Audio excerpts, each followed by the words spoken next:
I am a law enforcement officer of 6 years.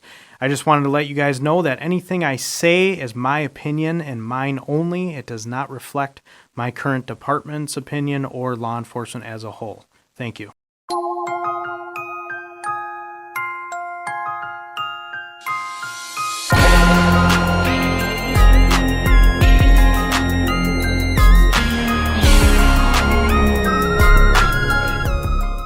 Hello again, and welcome to the Secret Society of Man podcast. I'm here again with my cousin Ryan, and today we first want to talk about a documentary that we both watched over the weekend. It is called Dancing with the Devil. It is about a cult that originated on TikTok. The gist of it is that there was this group of young dancers, young adults. They moved to LA independently to try and make it in the dancing scene. And then they end up getting picked up by a management company created by one of those dancers' father, who is also a pastor. And he said that he can help them make it and grow a following. But also it's a church, and they would have to participate in the religious aspects of it as well. And the documentary mainly follows one family of one of the dancers who still is in that group and their efforts to try to get her out of what they perceive to be a religious cult that she's fallen into. I did not really buy this documentary for the first 2 episodes. She is willingly there, and this cult doesn't seem all that bad. So this started as a management company. That's why all of these kids got into it. Some of the kids, and I say kids, but they're in their late teens or early 20s. Some of them did have a religious background. Mm-hmm. The main girl in question did not come from a religious family. Some of the videos she's making now, she's reading from the Bible. Mm-hmm. And for a family that really doesn't practice religion, that's a little bit jarring. God and religion plays no role in my life, and I rarely encounter it. But when somebody does bring up God in the conversation, it kind of catches me off guard, especially if I didn't know that they went to church, And so I can sort of relate to how the family is feeling seeing their previously non-religious daughter reading the Bible. However, as a management company, it seems to be very successful. He did make her a successful dancer and got her a good following. They do all make a lot of money. So when your daughter says, I'm going to go to LA, there's so many bad things that can end up happening. Even working for Nickelodeon, turns out that's one of the most dangerous jobs in America, we found out this year. Going to a management company that does make her successful and takes care of her, but also has religious aspects, that's in one of the top 3 best ways that could have actually turned out. It seems like her life is not that bad. And for the first 2 episodes, there really wasn't anything that I thought she needed rescuing from. It just seemed like the family was looking at it from a selfish perspective, where they just wanted to speak with their daughter. They didn't like that she was cut off from them, and that was their main issue. But they have no reason to believe that she is suffering any sort of sexual abuse. We know that the guy has had accusations, and it seems like he probably did, at the very least, do some sort of coercion to have mistresses within the cult. That probably is a main motivation. I wouldn't doubt it. But that family has no evidence or reason to believe that that's happening to their daughter. So I just don't understand what she needs rescuing from. Did you feel the same way? Honestly, yes. For the most part, I did. I think the biggest thing for the family that I would truly ask them is, do you have tangible evidence to believe that your daughter is being sex trafficked? Like something to where it crosses the line of she is a victim, she is being victimized, whatever it may be. If they're being truthfully honest, I would be willing to bet they would say no to that answer, if they're being honest about it. I agree with your fact of, the parents, it may be weird to them. If they're truly not about God or other things, that might be strange to them to see their daughter pretty much do a 180, is what it sounds like. Now, in the police world, we deal with this all the time. In fact, the police came up in that series. I have all the time. I have parents calling me saying, hey, I need to do a welfare check on my son, for example. Okay, first question I ask, how old's your son? Well, he's 35. Okay, what is the welfare check? What am I checking on here? What's the problem? Well, he hasn't spoken to me in a week. Okay, has there been any arguments or anything like that recently? Or they'll usually say no. But when I make contact with the son, he'll be like, yeah, we just got into a massive argument like 4 days ago or whatever, a week ago, and I don't want to talk to them. Sounds good. Call mom back. Say, yeah, sorry, he's an adult. He doesn't need to talk to you if he doesn't want to do so.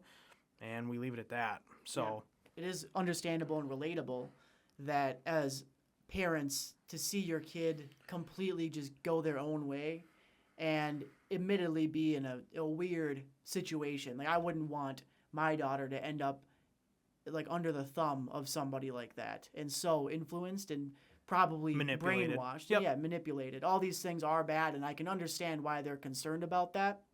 But if they really thought she was in danger, there was a crucial point which made me think they were sort of hypocritical. So at some point, the cult leader, Richard, he decides that having these people cut off their family, it is causing too many issues because now they're showing up at our door and they're making videos online, and now we're catching some bad attention. So he does say, well, you can go and, have Christmas with them. If that's what you want to do, go and do it. That'll make things easier for us. And so then by the end of the documentary, she is coming over for Christmas and they are meeting for coffee. She just says, I'm willing to have a relationship with you, but just don't talk about the church. If you start asking me about that, we're never going to come to an agreement. We're never going to see each other's way. So let's just leave that out of it, and then we can have a relationship, which seems pretty healthy. Now, they do try to spin that in a way where he's doing it, again, manipulatively, just to, keep himself out of trouble. And maybe that is the case, but, it seems like some clear boundaries were set and they got what they wanted. Now, they're meeting with this journalist that has experience with cults. And she tells them, I know that you like having a relationship with your daughter, but she's still in this cult and she still is in danger. And so what I suggest you do is you don't allow that half measure of letting her back in your life, but don't talk about the cult. That's what Richard wants. He wants you to stand down because now you got what you wanted. And instead of taking that advice and still continuing to try to get her out of it, they accepted that deal where we can have a relationship with you, but we won't talk to you about that anymore. If they really thought she was in a dangerous situation, I feel like they would have taken that lady's advice, continued to try to get her out of it, keep putting words out online like they were, because that was effective and they did make progress when they did that. But the problem really isn't solved. She isn't out of that perceived danger, and it just seems like their motivation wasn't in the right place. She might move back in 20 years, but at some point, the parents can also use the excuse of, if she comes back, she's like, why did you allow me to do that? I'm of the belief, if you're the parent, you can say, here's the deal. We warned you several times, but at the end of the day, you are an adult, and you make those decisions. And you made adult decisions. You got burned by it. If she ends up getting burned by it, you learn your lesson. At some point, parents can guide you as much as they can, but you're an adult. You need to make those decisions on your own. So yeah, and they take that responsibility, and you just did a hypothetical where 20 years down the line, maybe she'll regret it. There was another person in this documentary that was in the cult for 23 years. Yes. So we get to see her come out of the cult and deal with the regret, where she essentially explains that she feels like her best years were stolen. She's in her 40s, probably late 40s now, I imagine, because I think she got in her very young 20s. Mm-hmm. So she, says, I'll never be able to have a kid. She sees what she's been missing, and she does regret her actions. But instead of taking the responsibility and saying, yeah, I was an adult, I can make my own choices, she was just blaming everybody around her. That can be a very hard thing to get through after that amount of time. But she was getting mad at her sister. Her sister was in the cult for a shorter period of time. She decided that she's going to leave, and she left with her boyfriend. She tried to get the sister. She calls it, hey, we're leaving. I'm coming to get you right now. And she says, no, I'm going to stay. And she stayed for 20 years. Mm-hmm. So when they're having dinner, trying to talk about their relationship, they're having issues because it was a daughter's birthday, and she invited the sister that just got out of the cult, and she's showing up late, and she's not really communicating well, and she's just not giving any common courtesy. And she gets upset at the sister for not understanding her position. She says, well, I'll never know what it's like to have kids. You need to think about me and how I'm feeling. And then she meets with her dad at a bar, and the conversation is, hey, I was in a cult for 23 years, and it's your fault because you weren't a good dad to us, and, you should take responsibility, and you should be ashamed. We wouldn't have gone into the cult if you would have been more attentive as a father. There was no moment of taking responsibility for herself as an adult, and that's a key part that this documentary was missing. I don't think that they explored that aspect enough. There's no self-responsibility. No self-responsibility. I 100% agree with you. I'm surprised that dad didn't like go off on her, because you're right. You have to take some self-reflection and be like, yes, were there some outside factors that kept me there that weren't my fault? Sure, there probably was. Like the father thing. We always talk about girls that have daddy issues, right? Yeah. Well, that may be part of the case, but at some point, you need to wake up and get yourself out of that situation and move on with your life. You need to say, I was dumb. I made that. I'm the one who lived there 24 hours a day. It wasn't my dad's fault every hour that I stayed there. Every minute that I stayed there was not his fault. It wasn't completely his fault. Every year. Correct. Like, at some point, right, the woman of God came in her room and destroyed her room, right? Yeah. Tore it up, and Robert's sitting there not doing anything, pretty much defending his woman of God. And, sorry, man, like, if that was me, see ya. Like, I'm not staying here. And another way of looking at it, too, and a way to forgive yourself with things like this is understand why you made those decisions. Say, my dad left me, and there was sort of a hole there in my life, and I didn't have that family dynamic. That's why I made the decisions that I did. And while I do regret it, I can't be too mad at myself for making that decision, because I did the best that I could with the information and the circumstances that I had at the time. And that's how you get past that. But you're never going to get past it if you're just waiting for everybody else to apologize for you for treating you the way that resulted in you joining the cult. So she was the most unlikable person in that entire documentary. But I can't. The only people that I liked was the young kids that went into the cult at the beginning because they were interested in the management company and I guess the community side of it. Sure. But as soon as things got a little weird, they left. So we can see that it is possible to assess things while you're in that cult and see when the line is crossed and then get out of there. They're analyzing events as they're going on, whereas some of these other people are just blindly moving forward. Yeah, younger adults obviously tend to be super impressionable. They want to learn about God through Him. If they don't know a lot about the Christianity side of it, that's very appealing to them. We were going to talk about like the difference between what is a religion and a cult, because they are almost mirrored. There's very, very slight differences. Robert kind of picked up on an aspect of, if you don't follow what I say, you're going to hell. Very similar to how Catholicism used to be. And that's why Martin Luther, not MLK Jr., but Martin Luther created Lutheranism, because he saw that the Catholic Church was essentially telling people they could buy their way to heaven. They essentially bought these scrolls. I can't remember what the scrolls said on them, but each scroll, the more you paid, the more likely you were to go to heaven. Well, obviously, he's like, that's not right, because that's not what Jesus taught. That's not how this should be. Split from it. Well, Robert was kind of using the same tactic of, well, if you don't listen to me, you're going to hell.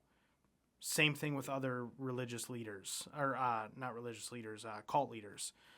What I did notice is every cult that I've looked at, I mean, you name it, Jonestown, James Jones, Heaven's Gate cult, you name it, 99% of them have some type of violence in the cult, some type of physical violence for sure, mental, emotional violence. That's where I think true religion and cults start to separate, is it's not following what the teachings were, right? And like I said, if they would have known more of the Bible, that's not like Jesus, according to Christianity, right, is the purest form of human spirit, whatever you want to call it, that humans ever encountered on Earth at the time, because there was no documentation of him sinning, anything like that, completely holy.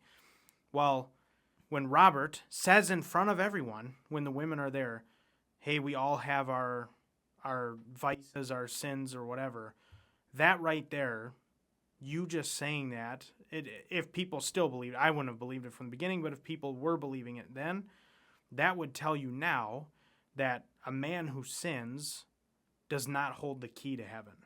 Jesus does. That's the point of it. You need to apologize, repent, whatever you want to call it. Yeah. You need to just bear your sins.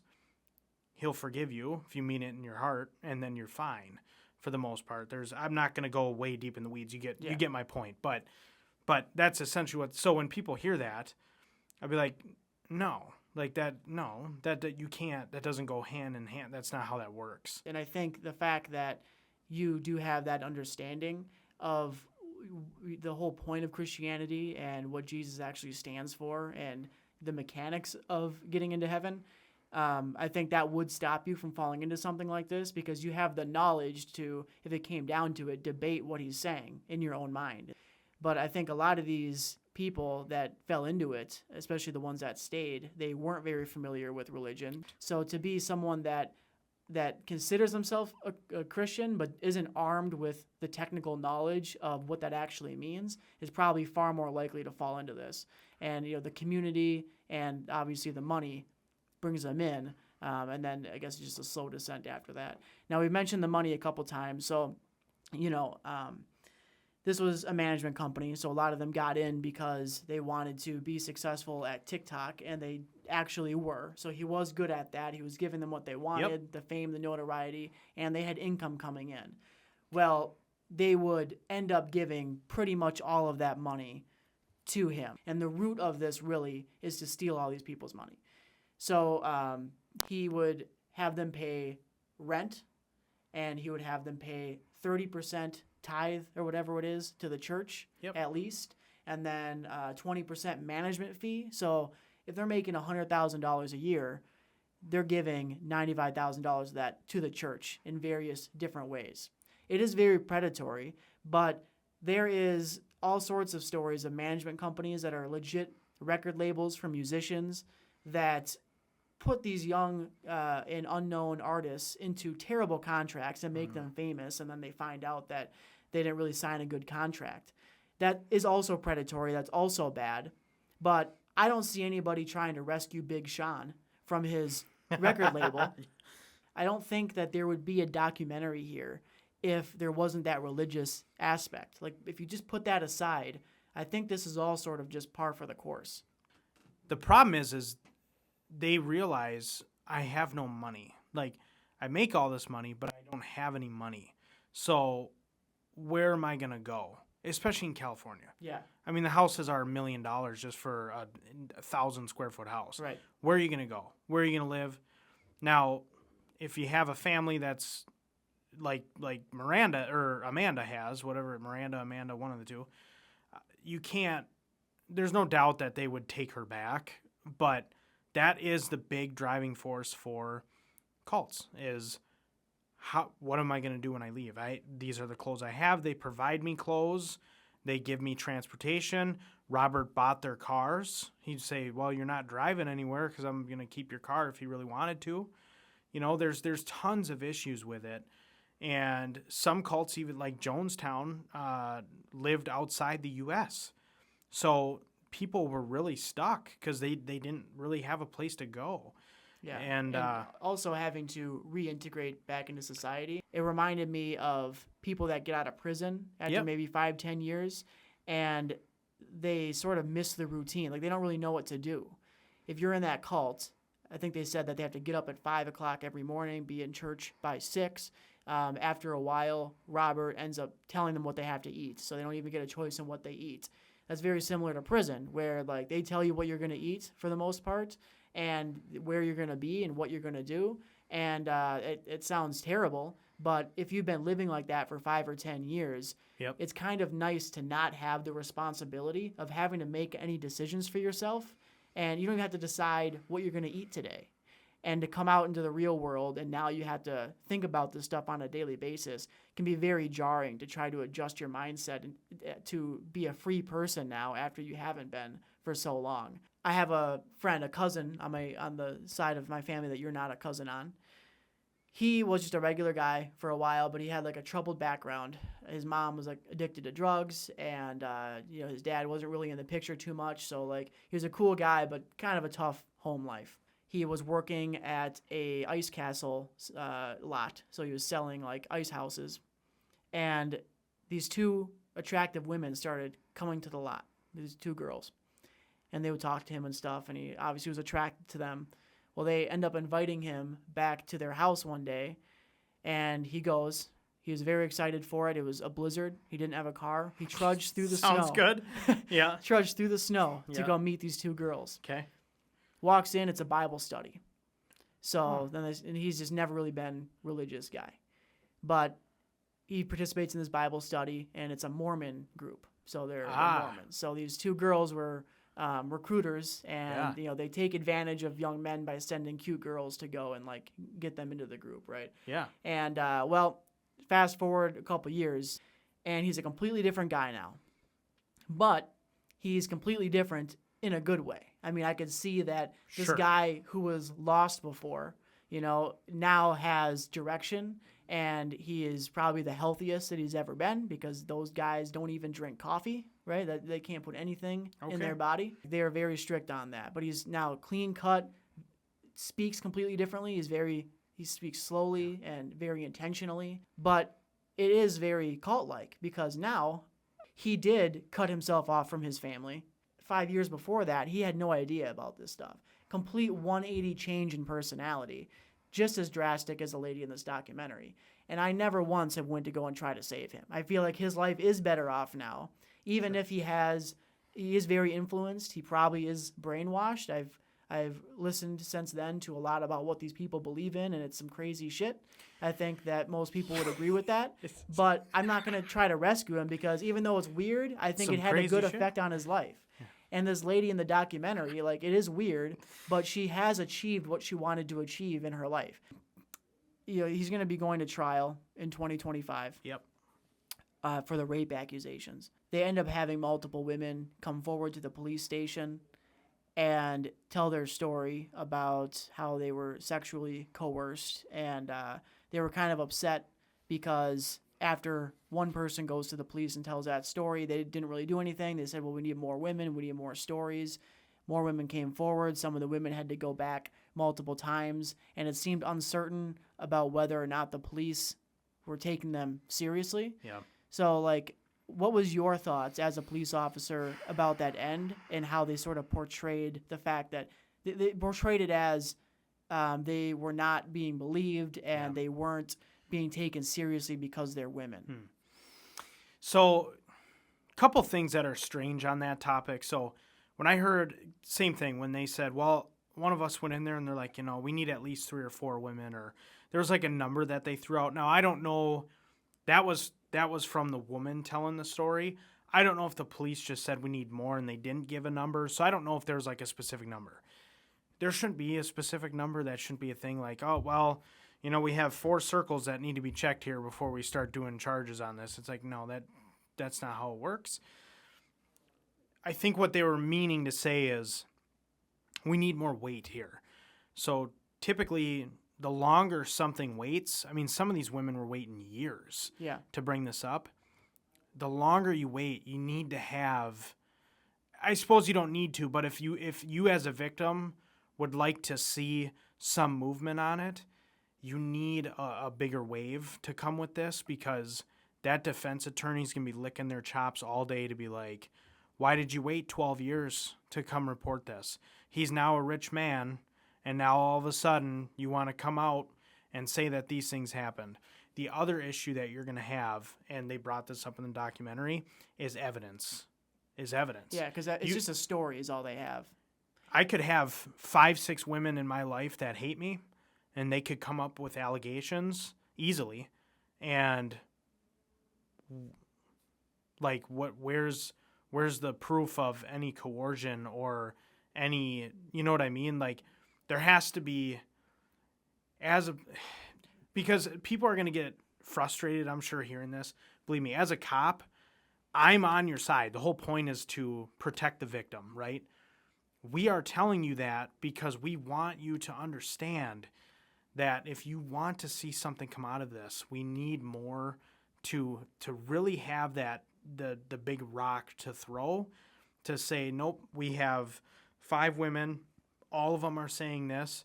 Once you have 5 women that start to come out with a similar story all separately, well, then you think, okay, well, there's probably something here. Yep. Like, there's just too many There could be accusations going on. Like, that's what makes the people start to get on your side.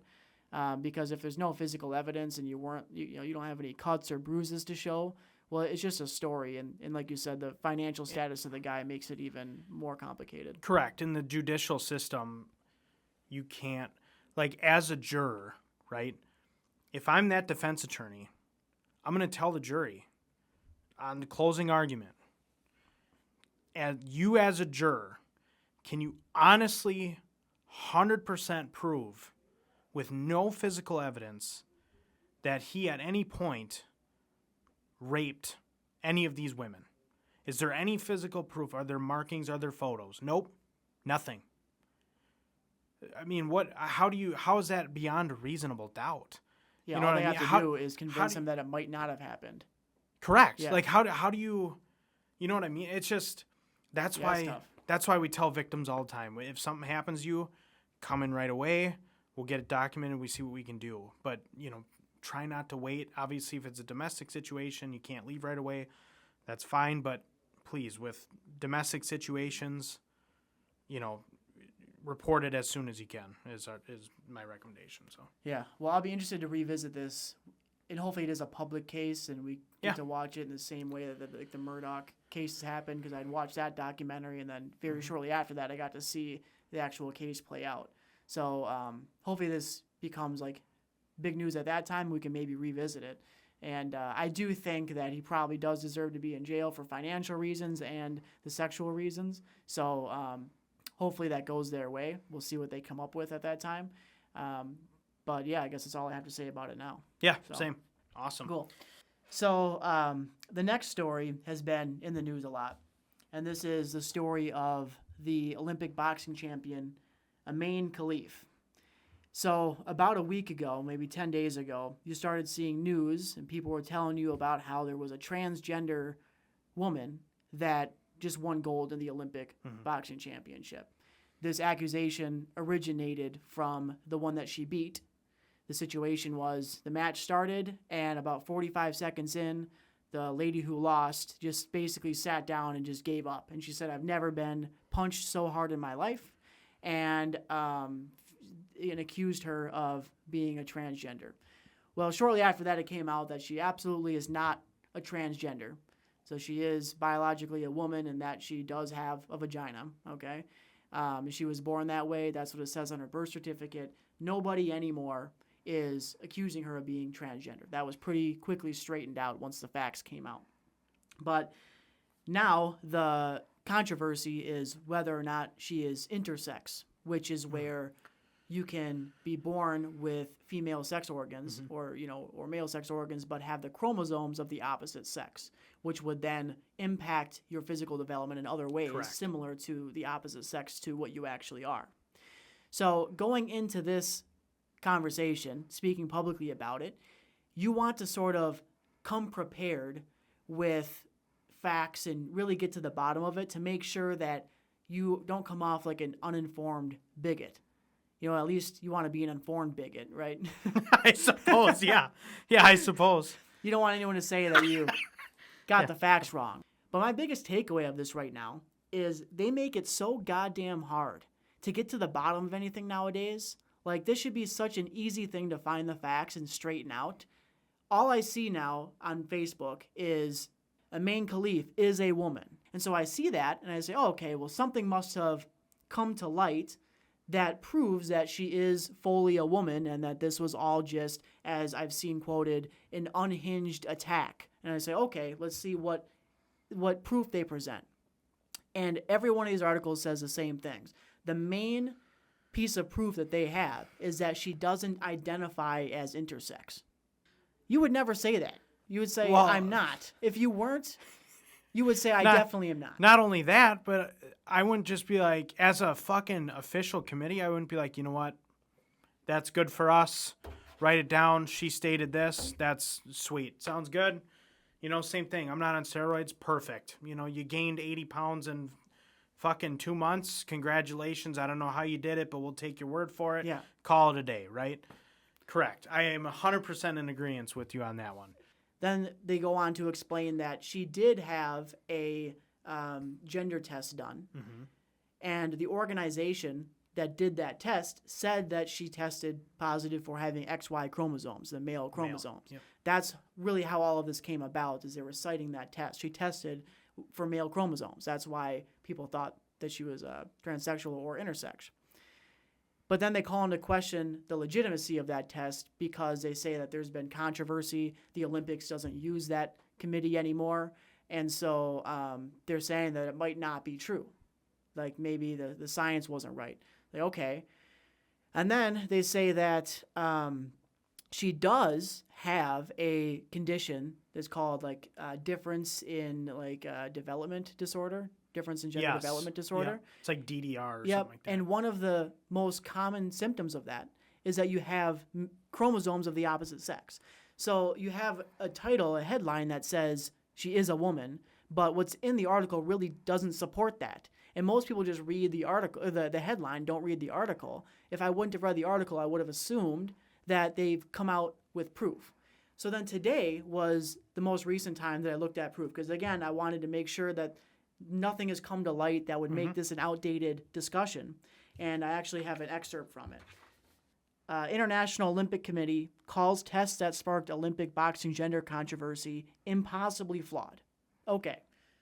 So when you see that, what do you think you might see in this article? That she's a woman.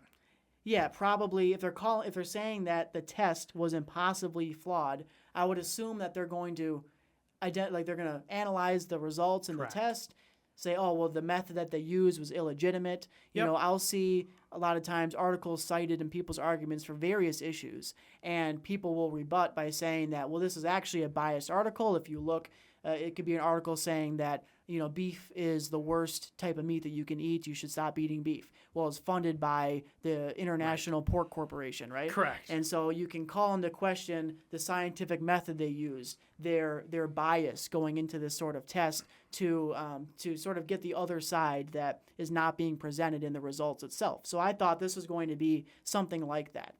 And so here is everything that they present as evidence to why the test is impossibly flawed. He rejected the testing in its entirety.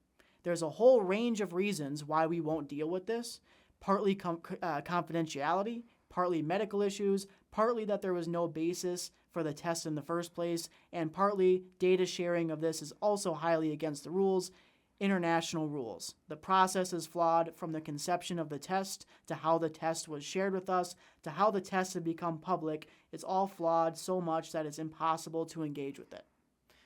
So they didn't say one time that the test itself was flawed. Correct. The only flawed part is that it became public. Right. So why can't they take it seriously? Like, Right. That doesn't make any sense. there seems to be a very simple solution to this. If I was trying to prove all these people wrong that are citing this test that is supposedly bullshit, wouldn't the easiest way be to just take a test and show everybody the results and say, oh, actually, I don't have XY chromosomes. Here's a test from a trusted source that everybody can agree is trusted. Sure, but if I'm going to play devil's advocate, right? So historically, like for example, tennis, okay? The highest male tennis player is leaps and bounds above the highest female tennis player. It's been proven. Serena Williams, for example. It was either Serena or Venus. I'm pretty sure it was Serena. She straight up said she would have been, I think, in the low hundreds for male ranking for the world at the time when she was in her prime still. Yep. So if I'm Khelif and technically I should be boxing in a male arena because I have XY, I have more muscle mass, whatever it may be. Why the hell would I risk not getting medals every time and then just go in the female, knowing that you have more muscle mass, that you probably do have somewhat of an up advantage on these other girls. And, I mean, this chick bowed out in one punch, or whatever the punch was to the face. They think she, like, broke her nose or something like that. Mm-hmm. Why wouldn't you choose that option, just get gold medal every time? You know what I mean? Well, no one's arguing that that if she's a woman, that she should be competing with the men. But it's more about, I think the issue really is that we're sort of like being robbed of the ability to have a discussion here about what place would an intersex person have in sports. Correct. And we're being robbed of an interesting conversation that could be approached with the facts, and people can interpret the facts however they want, but that's where the discussion will come in, and we as a society would try to figure out what to do. And we're also being robbed of this conversation that could probably progress the public's perception and acceptance of transgender people, because you have a lot of people that previously would have said, well, gender is black and white. You know, you can't switch between the two. If Sure. you're born with a vagina, you're a girl. If you're born with a penis, then you're a man, and it's as simple as that. Well, now you have this amazing case where if she is intersex and she was to take a test and it's found that she is intersex, this is the perfect example that you can use to prove those people wrong and say that even biologically, gender is a gray area, and these same people that were saying that gender is black Sure. and white are now saying this person is actually a man. So they're contradicting themselves. That's a perfect gotcha moment. If she would just take a test, or we would at least be given those facts, even if it was found that she is intersex, you can make an argument she still belongs in the women's division, but at the very least, you're going to be able to use that as an example of why gender is a gray area and it is ambiguous and it's not as Sure. black and white as transphobic people say. But we can't have that conversation because they're obscuring the facts and they're not giving us all the information. And so the people on both sides are just going to stay in their own camp, because people that are against her in this debate, they are going to think that they're being lied to, and they're seeing all this narrative on social media like me, and I feel like it's not honest. Yeah. No, I get what you're saying. Do you think that if Khelif comes out and it's XY, do you think that she should fight in the female, even though she has male, like, dominant genes to, like you said, build kind of that extra testosterone or whatever? Like, at what point is there a line for you to, like, you know what I mean? Like, can transgender people just go into, like, male to female or female to male? I mean, most of the time you see male trans to female and going female sports, at least from what I've gathered. But that's just... Yeah, well, I think as far as a transgender thing, like the Leah Thomas, I think that's ridiculous. I mean, I don't think that... Okay, so there is a line there for you. Yeah, like okay. I don't think that the biological male should be able to transition and go compete with the women. Okay. I'm definitely on that side. But this presents a gray area where it's more complicated than that. And I think that it probably would help the transgender side of things, because like it does make me think about gender in a different way. Because here's an example of somebody that is a woman in the fact that she has female sex organs, but she has different chromosomes. Now, as for should somebody like that compete in the men or the women's, I don't know, because I don't know how the chromosomes affects you like on a physiological level. Sure. So I don't know what advantage that actually would bring. I mean, how much does that help your muscle development and your skeletal structure? Those are the main points that people have when they don't want men to transition into women, is that their bodies are developed completely differently. Correct. Well, how does the body develop if you have XY chromosomes? Like, is that all that matters? I mean, are you a man but you have female sex organs? Or are you somewhere in the middle? Like, that's what we can get to the bottom of. If they did show us the tests and do the actual science, then we can, like, look at it and figure it out. Yeah. But they don't want us to have that conversation for some reason. every article is the same. They're obscuring it. And the only argument that I can think of that would be valid, that I could see people making right away, in response to my question of why wouldn't you just go get tested? It's like, well, why should she have to get tested to, prove her femininity? Like that's not fair to her. And I could see that, it sort of is offensive that, you have to test her and that you're calling into question her identity or whatever. And if she is a woman, then, you might feel bad for calling that into question. But if she would have just done that right away, she won the gold. She can say, haha, I was right. You guys are wrong. You're just crazy. You're just jealous. And instead of talking about this controversy, we would still be talking about her. But instead of the controversy, we would be saying, dude, did you see that boxer? She punches so hard that her opponent just gave up halfway through and has never felt a punch that strong before. Like, she punches so hard that they had to see if she was a man. That's how hard she punches. For real, that dude. would be an awesome legacy to leave. Which, to be honest, I mean, a lot of feminists don't want to hear that because they don't want to be like, well, why does she have to be a man then if she punches that hard or something like that? But I mean, you're right. I mean, that would literally be like, I mean, you would be considered the Mike Tyson of your gender that or whatever you want to call it. Help her legacy.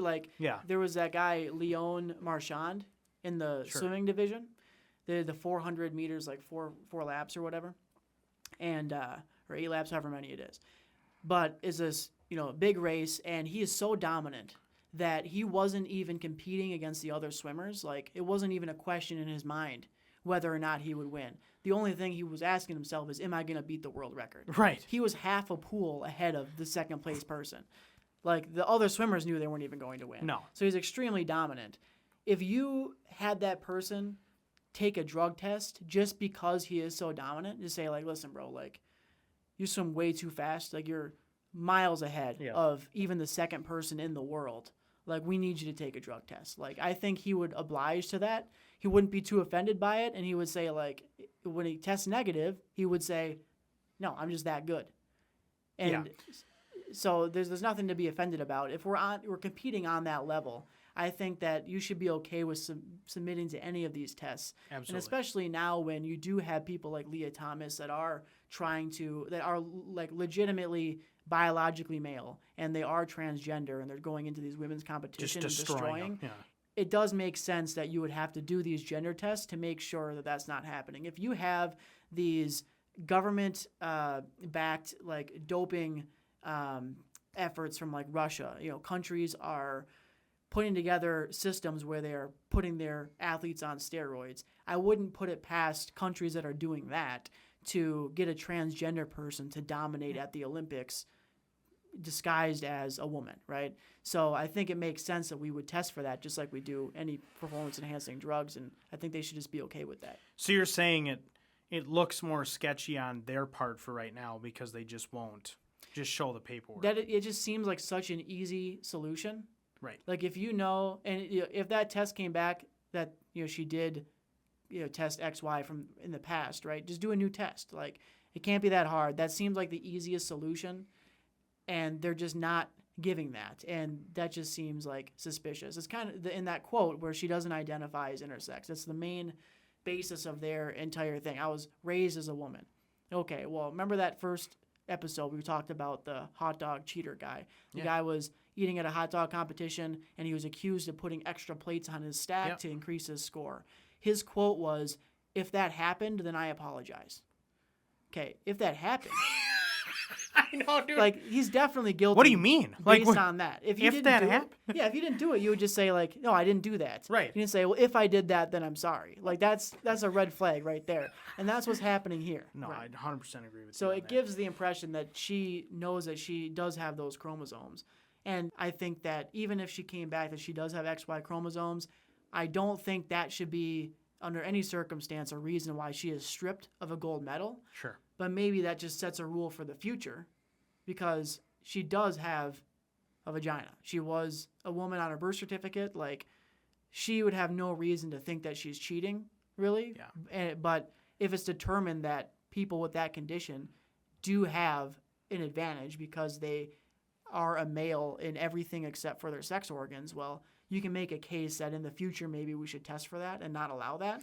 But it's important that we use this opportunity to have an honest discussion about it. So then, if that is the case, do you think that kind of goes against the transgender part of having transgender people in there? Because technically, even though she's not a transgender by definition, do you think that if they were to, as future, be like, okay, you can have this gold from 2024, but when 2028 rolls around, you need to be in the male portion of it. Do you think that takes away from like the Leah Thomas, where now they have to go back to their original, whatever you want to call it, gender or sex at that time? Because do you think that what they might be afraid of that it's going to set the precedence of she has to go back to male, and therefore pretty much anyone moving forward has to go back to their original? What are your thoughts? Yeah, maybe it would. That might draw the line. I think that would be the correct call as far as the transgender side of things. And I think the Olympics already has that line. So that wouldn't be that radical. If they've already drawn that line. For the Olympics, yes. Yeah, for the Olympics at least, And every organization, I think, will just do it a little bit differently. And they probably have the right to do that as long as they're transparent about it with the competitors so they know what they might be walking into. But it's just very annoying that you can't get to the bottom of things nowadays.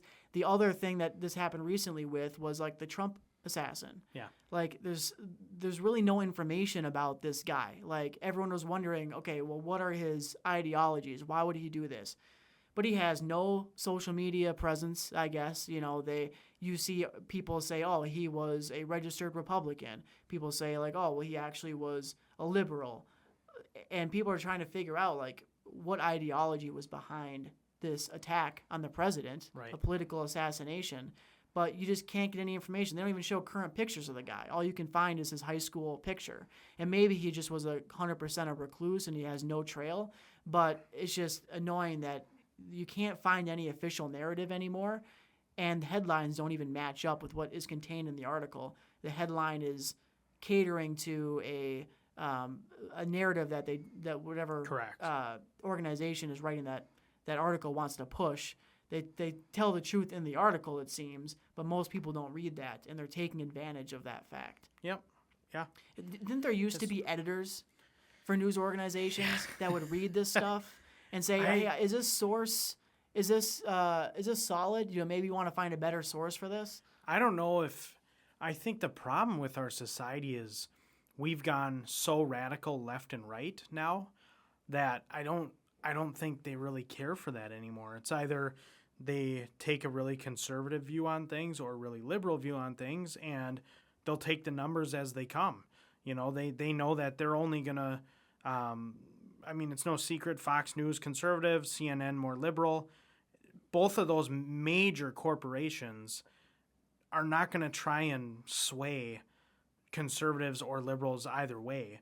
They're just going to say, well, we'll just keep feeding what our narrative is. Like, who cares what the editor, we don't need an editor for that. We just, send a journalist out there, give us your deal and then go. Yeah. So. And social media plays a big role in that too, because I know that not everybody just dropped this issue. Like it wasn't just magically with no evidence being presented. I know that the people that were upset about it are probably still upset about it, but I'm not seeing any of that. Like it was like one day, all of a sudden I just see she's a woman, she's a woman, she's a woman, she's a woman. Like they just, and that's all that social media is pushing now. Like you really are at the mercy of whatever platform that you use, and they tend to lean left, these tech companies.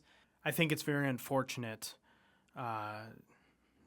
It's very unfortunate that some people, they just follow what the media tells them, whether it's right or left, and they don't look into both sides. If I read a story, like same as you, I'll look at where is it coming from, and then I'll try and find a similar story on the other side from a different, and try and put the two together to see, okay, what was gathered here, what's not, what's in the middle on this. You know what I mean? Because like you said, it's so hard to find something that's not biased anymore in some way, shape, or form. Look at the Biden issue, right? I would argue When was the debate with Trump and Biden? Probably a month ago, month and a half ago. That's about right. Okay, so let's say 2 months ago. So 2-3 weeks before the debate, they were all about Biden. They're pushing Biden, whatever it is. 2 days after the debate, the whole media, even CNN, is eating up Biden. He's not fit. He needs to get out, just pushing the shit out of Biden to get out of office. Second, he calls his resignation. We're back on the Kamala Harris train. Here we go. Push, right? Yeah. So it's what's sad is people feed into whatever the media feeds them. You know what I mean? Well, today they're pushing this person, so I'm going to follow it because that's what it is. No, be a human being and not part of the herd, and make a decision on your own. You know, and that's my 2 cents on that. But yeah, you're right. And last time I talked a lot about how I was independent. I didn't really know anything about Kamala, but they even after Biden dropped out, there was a period of who's going to take his place. Yeah. And people were saying Kamala is not a good choice. Yep. And then once they decided that she's it, though, then you do not hear that anymore. So nope, you won't hear that anywhere. And someone like me that just didn't really know much about her, I mean, I would assume that she's just like an amazing candidate. Naturally, but yes. It's almost like you have to purposely look for information that goes against what your initial thought is. Correct. On this. Like, I feel like in order for me to get a good idea about this, since all I'm being told is that she's amazing, I need to purposely go and look for somebody who's going to tell me that she sucks, so I can try to balance both Correct. Of those sides myself. I think you hit it right on the head. Most of society, though, especially a certain age group, will not. They don't like to be told no, right? They don't like to be told that, like, you need to abide by them, stuff like that, the victim card, whatever. Those people are not going to go out and look at something that disagrees with them. Yeah. So they're going to constantly be following the media because that's their feed station, right? That's what it is. And thankfully not everyone's like that, but the problem is like if that becomes bigger and bigger numbers, I mean, you're going to be looking at, that media-driven stuff, right? I mean, that's just the way it is. It takes effort to purposely look at the other side and try to... Yes, it does. It takes a lot of effort to try to have an unbiased opinion, and people don't want to go through that effort. I mean, a lot of people don't think that much about politics. Yeah. Thanks for listening, guys. And every week we'll post not only our full video, but also shorts. So pay attention to our channel and please subscribe. Thank you very much.